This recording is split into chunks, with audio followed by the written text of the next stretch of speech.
I'm Michelle Hawkins with the City of Plano. It is a privilege to stand before you to celebrate this milestone, the draft of our city's first ever cultural arts plan. This is more than just a document, it is a vision for our future, a roadmap for creativity, and a testament to the passion and dedication to this incredible community to live creatively in Plano. For over a year, we've gathered invaluable feedback and worked collaboratively to craft a plan that reflects our entire community. I'd like to acknowledge our mayor, city council, city manager, and deputy city managers for their leadership and continued support of the arts. Several are in attendance tonight. Mayor John Munns, Deputy Mayor Pro Tem Julie Homer, Councilperson Rick Horn, City Manager Mark Israelson, and Deputy City Manager LaShawn Ross.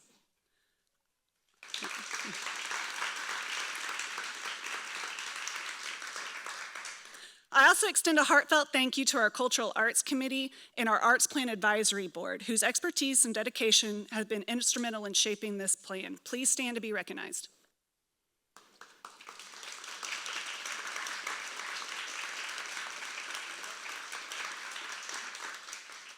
To our artists, arts organizations, and the countless community members who dedicated their time, voices, and ideas, thank you.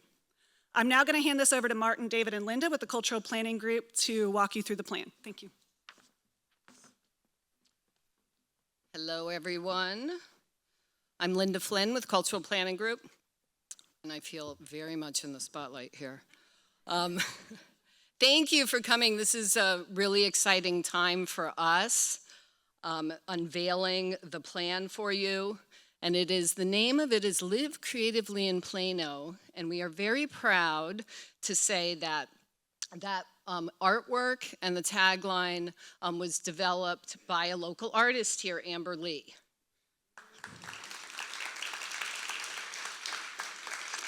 So first, let's get an idea of who's in the room. We're just gonna raise your hand. Individual artists and creatives. Great. Representing an arts organization, representing another creative business or business in Plano or surrounding area. Awesome. City staff and elected leadership. And then everyone else is just really interested to be here to watch the unveiling, right? Okay, so I can't see it. I am going to, oh, it's right in front of me. I'm going to go through the planning process, talk a little bit about the engagement that we did in the city, and then I'm going to hand it over to my partner Martin and David to talk a little bit about the themes, and then the goals and strategies for the plan.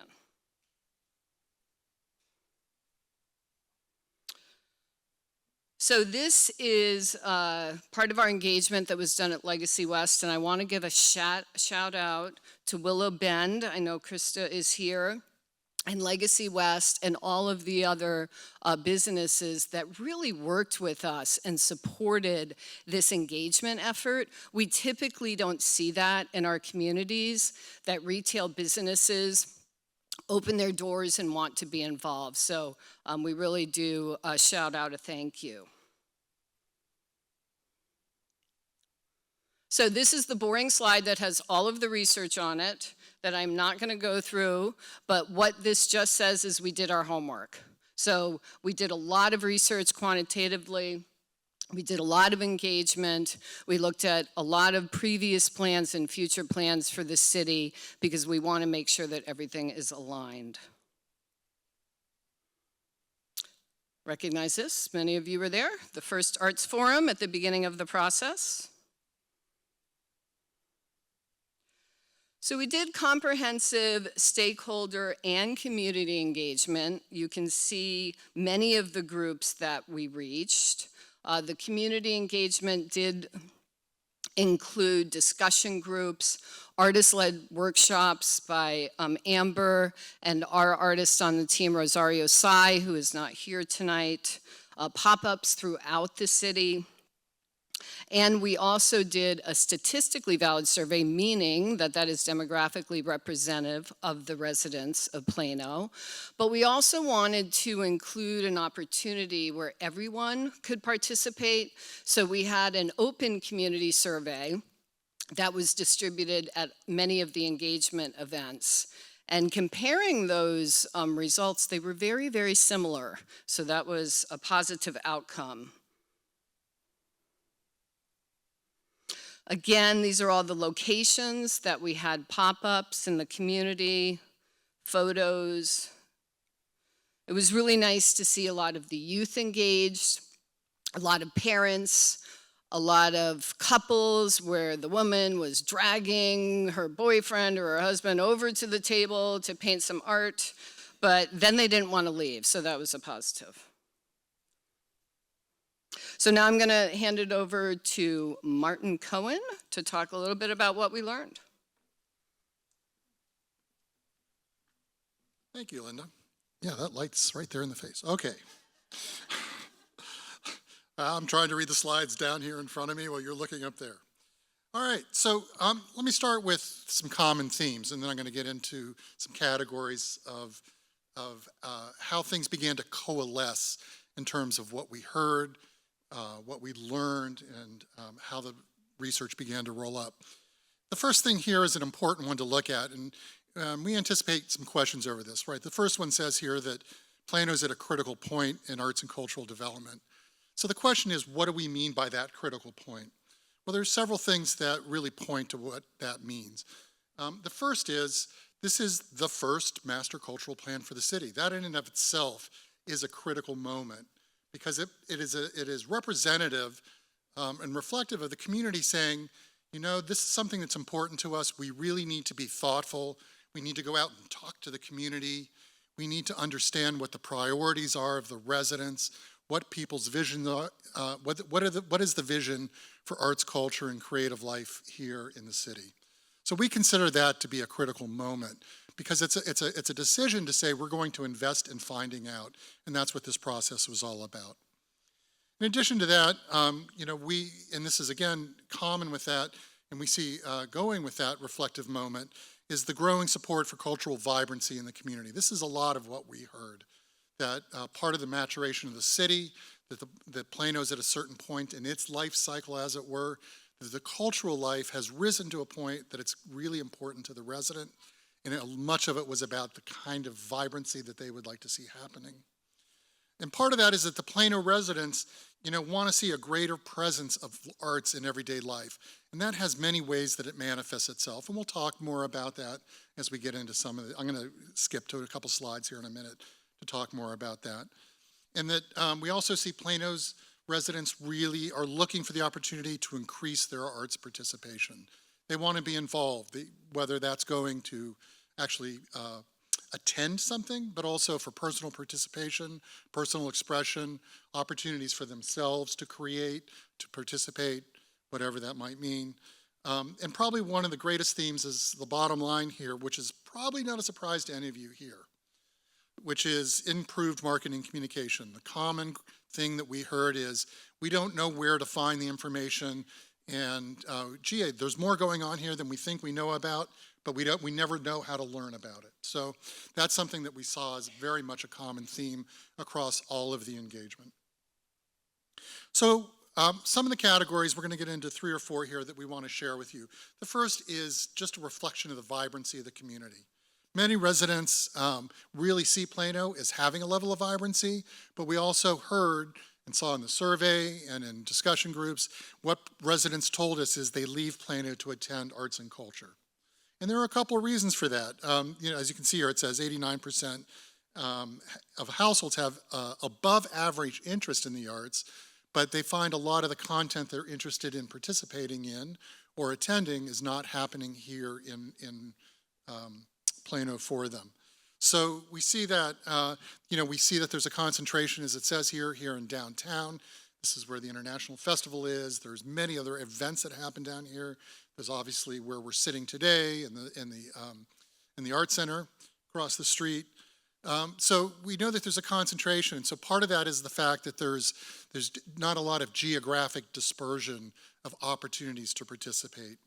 But we also, reflective of that on the other side, is the rich cultural heritage, the fact that there's actually a great deal that is emanating out of Plano. You know, that there's arts organizations here, they're anchored here, even if they're not doing their work here, and we know that from our conversations with many of you. But at the same time, there's also a lot of communities here that have cultural traditions, that heritage and traditions that are happening within Plano or right outside of Plano, and that's also part of what we saw as the cultural vibrancy. Another category is really thinking about the priorities. What did we hear people talked about in terms of arts and creative life and in creative economy too? So I'm going to be jumping around and not following these in any order while you're reading them. So I'm going to jump right, because I mentioned creative economy, to talk about affordable workspaces and creative incubators for individual artists. When we talk to those in the creative economy, they talked a great deal about the challenges around affordable space or the kinds of maker spaces or places that facilitate the creation of work. And we know that that's a challenge here. Part of that is that Plano's, traditionally you find those places when there's a lot of old light industrial space that can be converted, right? That happens. I live in the Philadelphia area, and so many of those spaces around the city are old, adaptive reuse of those kinds of spaces, but that's not something that exists here in Plano. So other kinds of things, I'm going back to more towards the top of the list here, which is to talk about, people would like to see Plano as a community arts destination.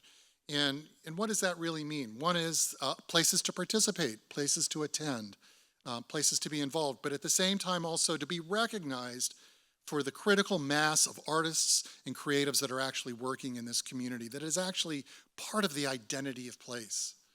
So destination, it says destination, but it's also about how we think of ourselves as a city and recognizing the fact that we have this critical mass of creatives working in our community.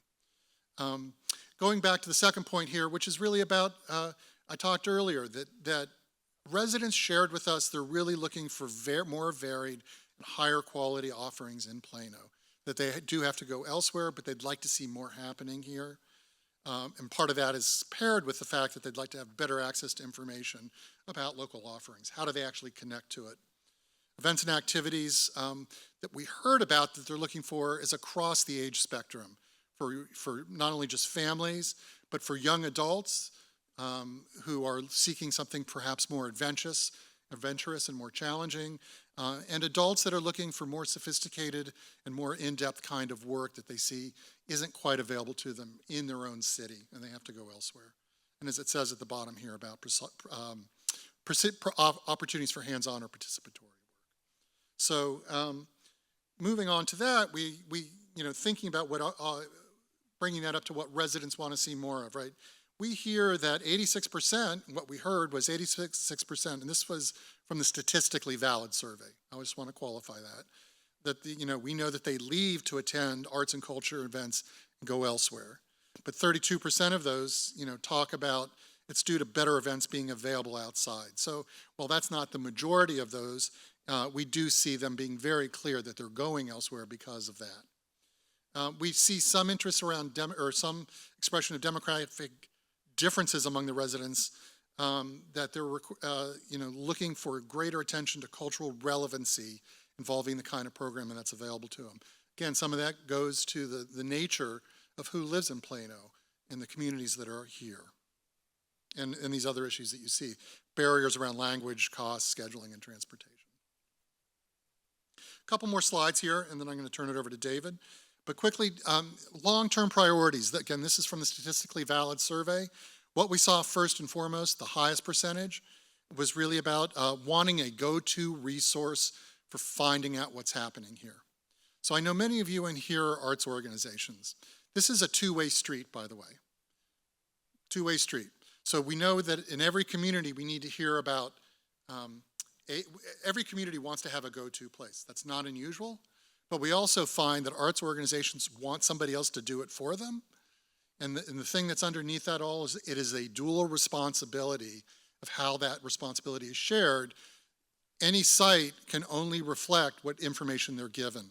So that's something that has to be a partnership in making those things happen when the time comes. So as you see here, we also heard that supporting local artists to stay in Plano was important to the community, to the residents. That developing more creative spaces still was a pretty strong, important element that we heard from the people in Plano. They recognize this. It's part of the nature of the community. And the fact that it's a relatively new city. And we also see pretty high percentages here of people wanting to enhancing and developing artists and creative events and opportunities for all. And lastly, increasing affordable spaces for artists and arts and cultural organizations to be anchored here. So these are all fairly exciting, and we'll talk about how that begins to roll up.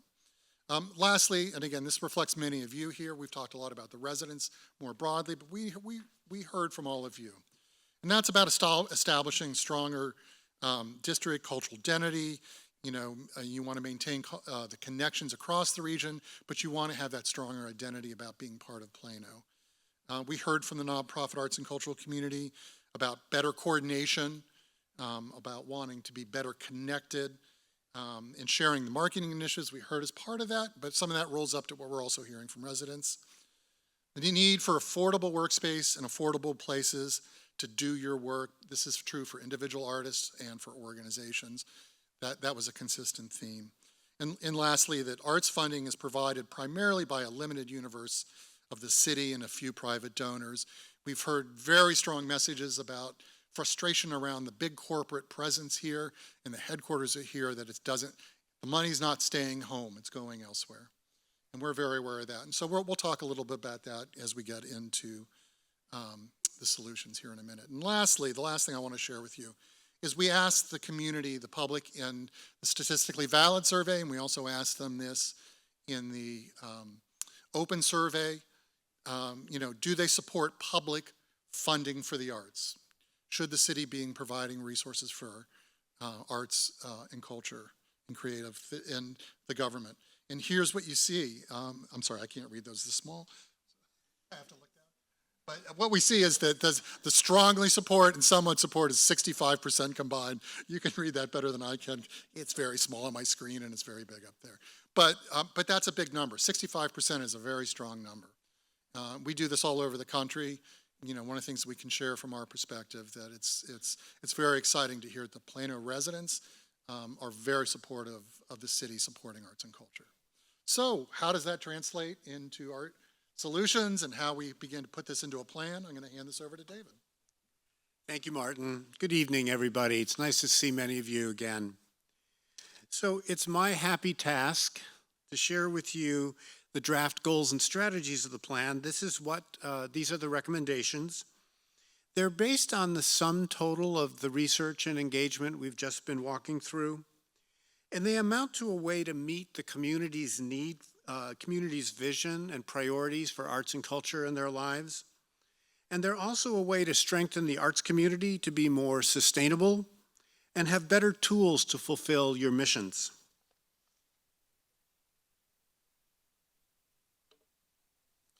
So as some of you may have already read, the plan is organized into 3 goal areas. The first is the community.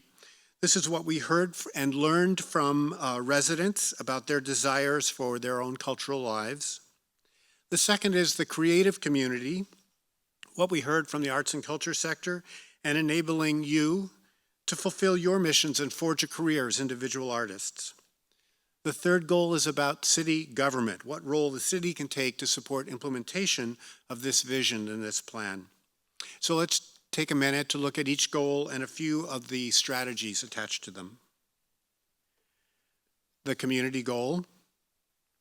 The first strategy is about the kinds of arts programming the community desires and may be missing or less available in Plano. Martin talked about this. It's not a surprise to most of you in this room. In fact, you told us much of this, echoing what we learned in the surveys and in the market research. The public seeks a greater variety of more sophisticated programming, as well as programming intended for specific audience segments, like adults, older adults, younger adults, youth, families, things that they now leave Plano to find. The second strategy calls for coordinated and citywide marketing of the arts. This was one of the most common and pressing needs we heard throughout the planning process. It's also one reason people don't attend more in Plano, documented through the survey. They don't learn about things that interest them in a timely manner. 1.4 is about public art. The city used to have a formal public percent for art program, and although it does not currently have one. We learned from Michelle today that it was discontinued as a result of the Great Recession in 2008. Although the city doesn't have a formal public art program at this point in time, it's done several recent pilot public art projects, like the sculptures on 15th Street. But the community wants to see more public art, and not just permanent sculptures, but also temporary and interactive pieces, murals, and things like artist-designed utility boxes and crosswalks, things on city infrastructure. So public art overlaps with 1.5, which is about creative placemaking.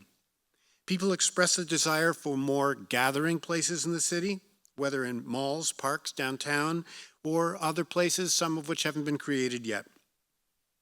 They often describe Plano as vanilla, a vanilla suburb, and desire a more interesting and intentionally designed, built environment. And there are lots of ways to activate and enliven existing spaces. That's okay, I'm skipping around. I would agree. We're just picking out some highlights, and you'll have the opportunity, all of you, to comment and highlight what's most important to you when we get to the discussion portion of tonight's Arts Forum. So moving on now to the creative community, this focuses on the needs of the arts sector and ways to better enable you and in your careers and your organizations to fulfill your mission. 2.1 is about the grants program and recommends changes to provide funding to a broader range of organizations and to create new funding categories, including funding for individual artists. 2.2 is essentially a cross-reference to the marketing program we just talked about. Marketing fits both in Goal 1 about community as well as in Goal 2 about the creative community. 2.3 acknowledges the essential role of Plano's individual artists. It calls for funding, professional development, work opportunities, and other ways to highlight and make use of artists living here in Plano. 2.5 through 2.7, stay with us, focus on facilities and spaces for the arts. We heard loud and clear the need for a range of cultural facilities and other spaces. These recommendations call for the city to develop or partner in the development of a number of facilities that would meet identified community needs. Specifics include a community cultural center. This was investigated specifically in a 2017 study, so it's an idea that's been around for a while. Also, gallery spaces, artists' live workspaces, and a directory of available spaces throughout the city. The third goal is about evolving the role of city government. 3.1 calls on the city to consolidate its current arts functions into an Office of Cultural Affairs, or maybe an Office of Creative Life. The plan calls for the city to do new things, and this will be more effective with internal coordination. And in fact, we were meeting with some of the senior staff this afternoon in the municipal building, and we were tallying up that the city actually spends maybe $3 million a year on arts and culture now. About half of that is through the grants program, the costs of operating this facility and the black box next door, the red tail, the special events that are funded and produced by the city. So there's a whole range of resources the city brings to bear on the arts. So consolidating and coordinating those in and of itself would be a plus. 3.2 recommends a general review and alignment of city policy to best serve the evolving needs of the community. This means reevaluating grants policies, facility use policies, and event permitting. It also means coordinating city arts and cultural activities across different departments like recreation and the libraries. 3.3 is about the Cultural Arts Commission, and we know that we have some commissioners here in the audience tonight. The commission now primarily focuses on the grants process. This recommendation envisions broadening the commission's scope to include advising City Council on all arts and cultural issues, a true cultural affairs commission. Now, this cultural plan was commissioned by the city at the urging of the arts community, and one important purpose of this plan is to define an appropriate role for city government moving forward. But cultural plans by nature involve partnerships. They can't be implemented without partnerships and the active participation of arts organizations, artists, creative businesses, and of course residents. And as an advisory group member reminded us this afternoon, businesses and corporations in the community. The plan details many opportunities for each sector to take a role in implementation of this plan and welcomes everyone's participation. Now, every plan raises expectations for more resources, more money for the arts, and questions about how to pay for implementation. So let's take a look at the funding options for this plan. So this is the nerd slide. For those of you who don't live and breathe municipal finance, stay with us. The city currently funds arts and culture primarily from from two of the top bullets here: the hotel occupancy tax, the tax that Martin and Linda and I are paying to stay in a hotel here in Plano, and also from general funds, the general revenues that the city collects from a variety of sources. They're the most flexible dollars the city has to spend. So these support the city's grants programs, special events, the cultural facilities, library and recreation programs, and more. And staff has also secured grant funding for the Downtown Arts District, for public art projects and other uses. So these are existing ways, are all invaluable ways to pay for arts and culture, and they should continue. There are additional ways, options for new revenues for the arts. If the city chooses to revive its Percent for Art program, this would generate additional monies for public art. If it explores art incentives or requirements for private real estate development, that would also generate new funds for public art or for arts spaces. Many cities form a nonprofit fundraising arm, a Friends of the Arts type foundation, to raise private dollars from the community to support compelling needs identified in a cultural plan. This is commonly done for parks and libraries, and we understand there are Friends of organizations for both parks and libraries here in Plano. And this can be a very effective way to bring in new dollars to the arts community. Plano, as you know, also participates in capital bond issues about every 5 years, and this is one way to help finance cultural facilities projects and other capital costs. Now, I think that is it for our walkthrough.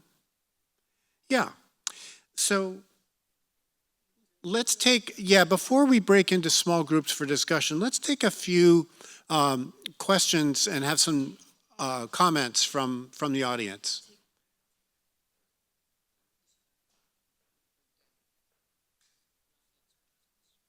Yeah. Who'd like to offer a comment or ask a question? All ideas are welcome. Oh,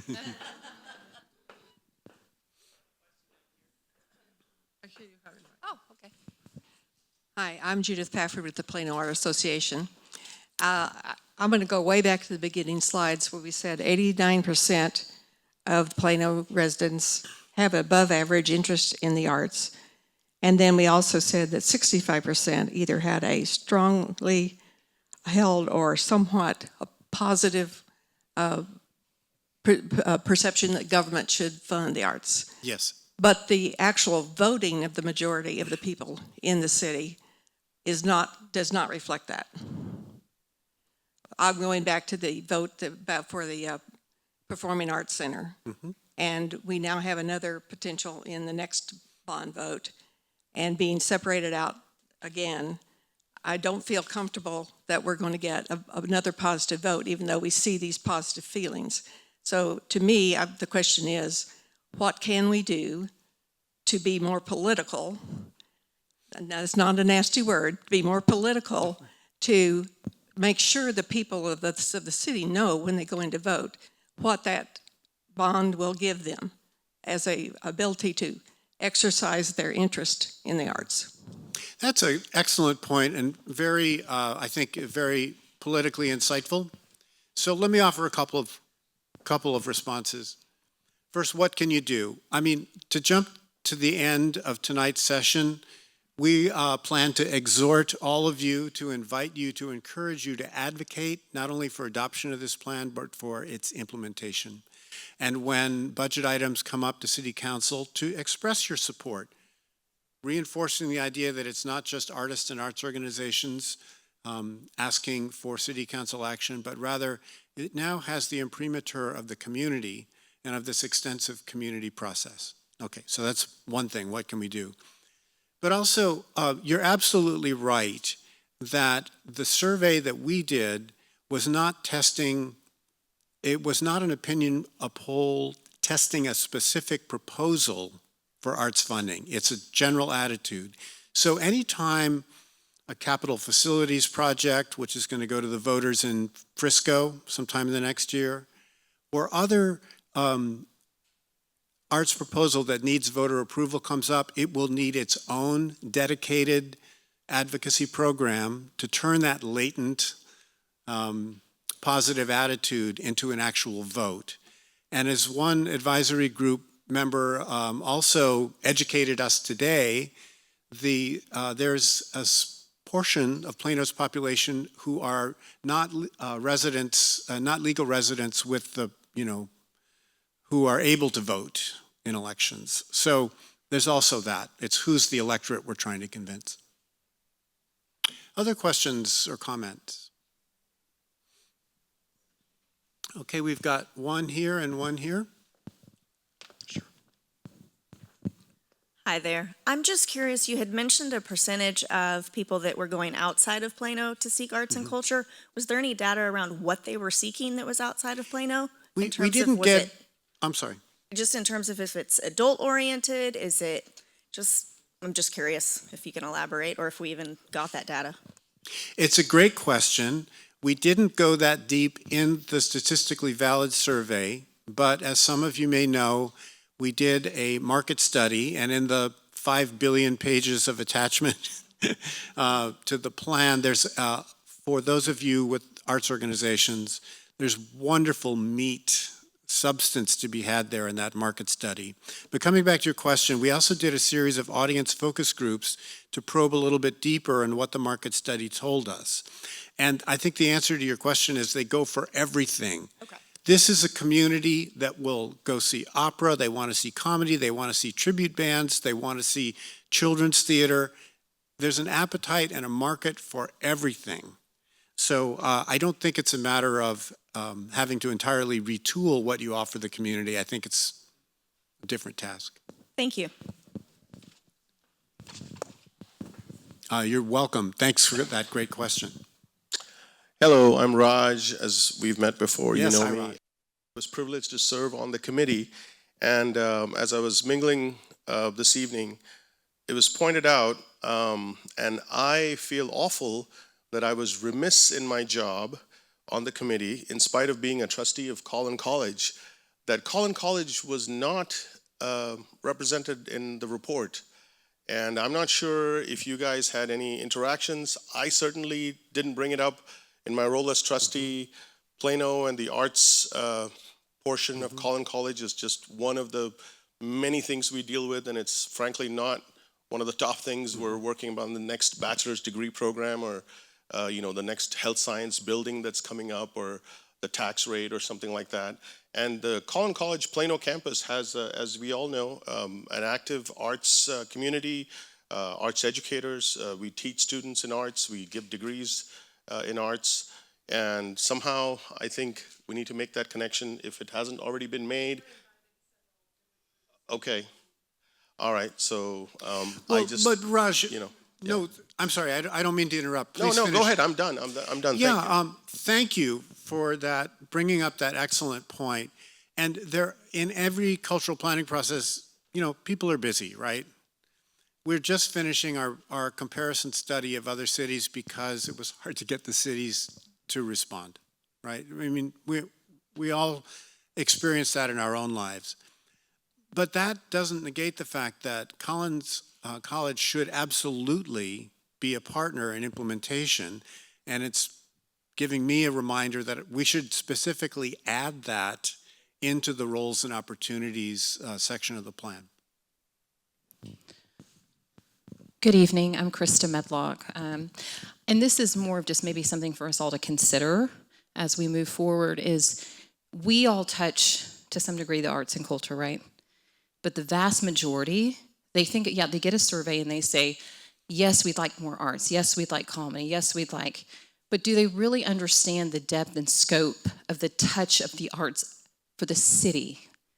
You know, I think there needs to be maybe an opportunity for public awareness campaign to draw the public in, because I really don't think they truly understand the impact of this on the greater good. Okay, so I'm just for us to think about that, a public awareness campaign. Yeah, I'm sorry, you said your name's Krista? Krista, yeah. Again, I really appreciate how thoughtful, how insightful your comments and questions are tonight. So one of the recommendations we talked about in the first goal area about the community was better citywide arts marketing, right? People told us they're not finding out, it's not as easy as they would like to find out about what they want to do. And so we agree, and we want to see a better citywide system, and the city is interested in taking a lead role in acting on that as one of the initial implementation steps of the plan. But I think attached to that, Krista, to your point, it doesn't have to be only about marketing an event or a class. It can have a broader capacity to raise the visibility of the arts in the community and of the role and value that the arts play, the many roles and value that arts have in Plano. If I am reflecting your, yeah. Oh, There's one gentleman in the back here, and yeah. Okay. Yes, go ahead. okay. Connor Chaddock. In your earlier slides, were there age brackets that stood out as, like in your 65%, was there age definitive groups in there? And then the next question, from all of these programs you all have put together, have you seen anything that designates or suggests or gives us information to say, you know, open these up to ideas like Tuesday, Wednesday, Thursday scheduling or something to draw people into the downtown area or the marketplace, or to get them out of their homes looking for other things, because sometimes weekends they have kids that they have to deal with. So when can I take that opportunity as an adult is where I'm heading with that. Well, those are two questions, so let me just answer the second question and ask Linda if she would answer the first. But I think the answer to the second question is we did market research, but not a marketing plan. But I love your idea of changing up the days of the week and times of day that different events are offered, because I think that fits with the spectrum, the variety of interest, as distinguished from how much people want to do, the different ways they would like to do it. Yes, and remember that boring slide with all the research on it?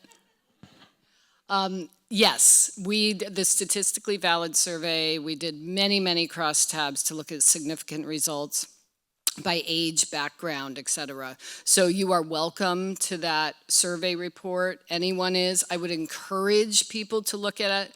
I would encourage people to look at the market study, especially arts organizations, because it really will tell you what people are looking for and what even the regional draw will be for the organizations. I don't have all of the data in my head right now, I'm sorry, but we can get you that report. Let's take one more and then we'll break into small groups for just a brief discussion. Thank you. So my name is Jose Angel Hernandez. I'm a guest. I'm not a resident of Plano, so up front. But I am a member of the Plano Art Association. I'm a visual artist and I'm a curator. I love study. I come from corporate America and I love all this research and whatnot. I'm very realistic and I see the triangle: government, community, the artist community. I'll start with the artist community. The artist community is as diverse as you could ever imagine. But for years, it's been marginalized by the conversations been geared towards fine art. Historically, throughout the world, art has always played a role in contemporary issues. But going back to fine arts, within the community, there are artists that do craft, and they consider that art. Some create art that is $10, some create art that's $10,000. So this is a spectrum from an artist's point of view. Well, guess what? The community is exactly the same. You have the very wealthy that love the fine arts, and then within the community, and this is all documented in the presentation, it is very diverse. So here's my statement. I do a lot of research, and some of the research that revealed that 2025 is going to be a year in the arts that's going to be controlled by trends of bold colors, crazy landscapes, and art that is related to activism. There's a lot of concern. There's a lot of concern in the world, not just the United States. So here, and I'll go straight to the straight question. What are the possibilities of incorporating, I'm gonna call it manifesto art. I'm talking about people talking within subcultures, the queer community, you know, the homeless community, where they could, and I'm not saying the homeless are gonna be the artists, but those kind of topics that address social issues. Is the city open to that type of art? Which is similar, why are people going elsewhere for art? Which I kind of piggyback on that question. Thank you. So, Jose, you sent us an email, correct? It was a beautiful email, thoughtful, beautifully written. So I just want to acknowledge that to begin with. Thank you for coming tonight and speaking up. So I would say, yes, we would certainly recommend that the kind of diversity of artistic expression that you're describing should be eligible for funding. City Council may shoot me, but no, I'm teasing. But no, that's part of what supporting the arts and the arts community mean, is accepting difference, different points of view, sometimes things that are challenging. Phil, I may add a really quick comment. I know we talk a lot about marketing and communication plans and so forth with the city. And I think as I'm listening to the comments, one of the things that might be helpful is if somewhere here we had personas for the various roles people play within the city. So if you're an individual, if you're a parent, if you're an arts organization, if you're a college, if you're government, if you're whatnot, what can that persona do to engage with the city, with the plan, and with the arts in the city? I think pulling that out in the plan might be helpful, because I think to your comment, Krista, people don't really understand, because don't really know, not everybody knows how they can engage. So how can I, this is my role, how can I engage is a key thing, if that makes sense. Thank you, Raj. So let's move into small group discussion. I am going to advance the slides here. Here are a series of prompts. So you don't have to answer every question, but just some things to think about. We're going to organize you into, what do you think, four groups. And we're going to give you 15 minutes to talk as a peer group. We ask that each group, each small group, choose a note taker. Someone who can take some notes. Do it on your phone, use AI, you can do it by memory.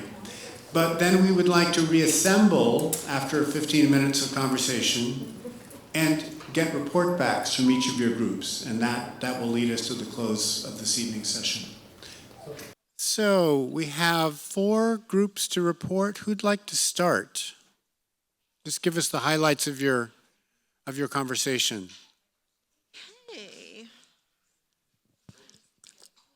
Hello, I am Misty Hoyt, and here is, we kind of bounced all over the place, but here's where we really landed, I feel like. That we need to start internally with an internal person and the Creative Living Office, which could include the Cultural Arts Commission, and so they're not just judging grants or scoring grant applicants, but also like boots on the ground, like what do our arts organizations need? What do our artists need? Being the voice for the artists and the arts community. And then, you know, the main person would be the liaison to city council and the marketing arm. And so we need to start internally first to build that out to bigger and better things. Was there more, Misty? Well, I just kind of wanted to say selfishly a little bit to the gentleman in the back.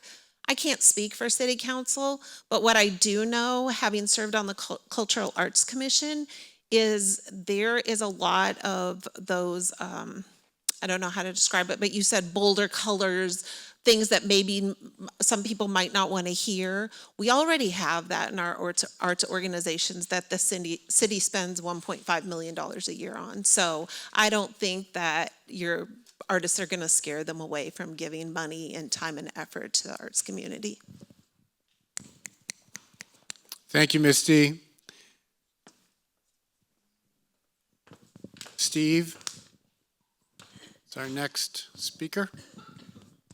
I'm going to piggyback on some of what Misty said. I think that, well, first of all, we don't see turning this over to city staff at this point. There's not enough of a plan here.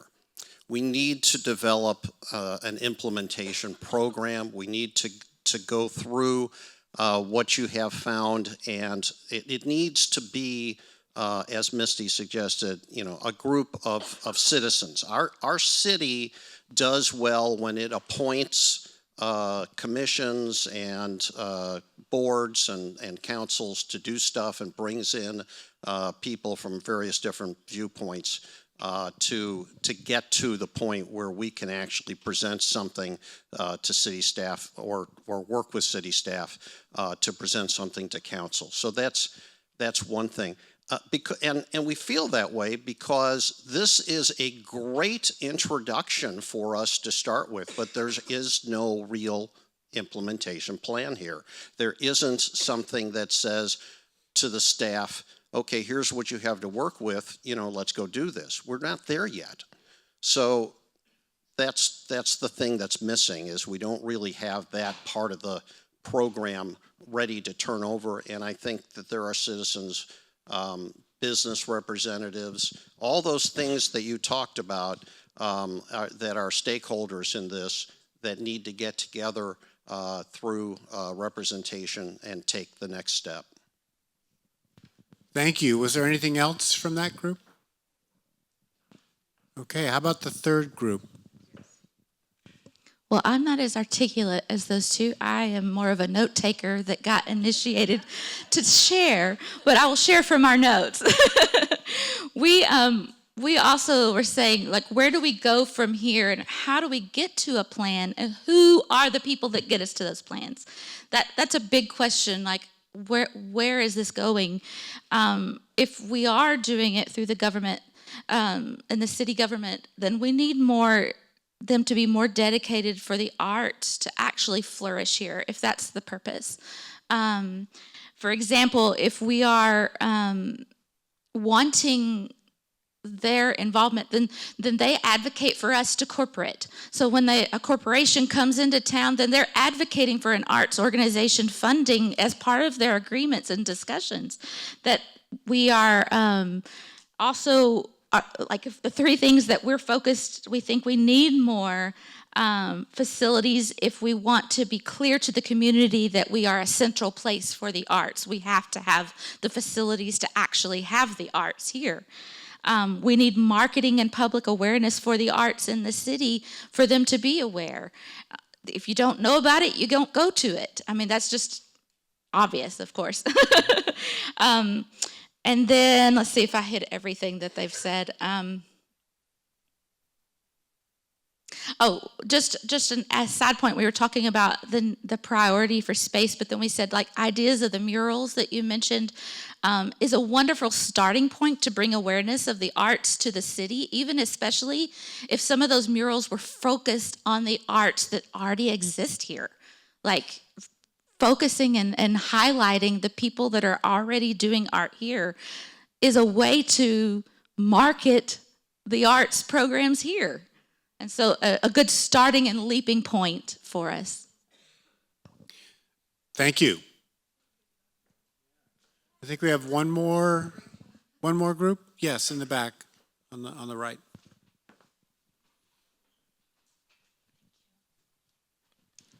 I'm also not a talker. We kind of hit on some of the same stuff. Talking about like what really are the next steps for implementation, because we're talking about the priorities. Most of us kind of know what the priorities are. So what is the next step toward figuring out what we're going to do about that? And then kind of wanting to see more about what other cities have done successfully. I know that like the study looked at a whole bunch of other cities and even cities in the surrounding area or cities outside of the state that might be similar sized. How have they done it well or not well that we could kind of work off of? We also talked again about like what do the corporations think? What are ways that we could get into getting the corporations to do sponsorships and things like that? And then that need that we've talked about several times about like having a centralized calendar of events and things like that was mostly what we touched on there. Anything else from that group? We got the highlights. Thank you. So all of those ideas sound eminently sensible. And just as an older guy who's been doing cultural planning for a long time, we take it as a very positive sign that you want to know how. What do we do next? What's the implementation plan? That's the best question that we can get. We don't want to jump ahead when we do this first draft of the plan to say what the implementation plan is until we get a read from the community, but we absolutely will include a section of starting points, potential starting points for the first couple of years at least. And then as a practical matter, some implementation will be done by staff as a part of their annual work planning and budget planning in years to come. But we love the idea of putting together an initial implementation plan. And we also, and Steve had talked about this with us earlier today at the advisory group, want to consider the idea of an implementation committee of some kind, a community implementation committee. So let us move to our last slide for you, which goes to next steps. We wanted to just share with you what happens now in the planning process.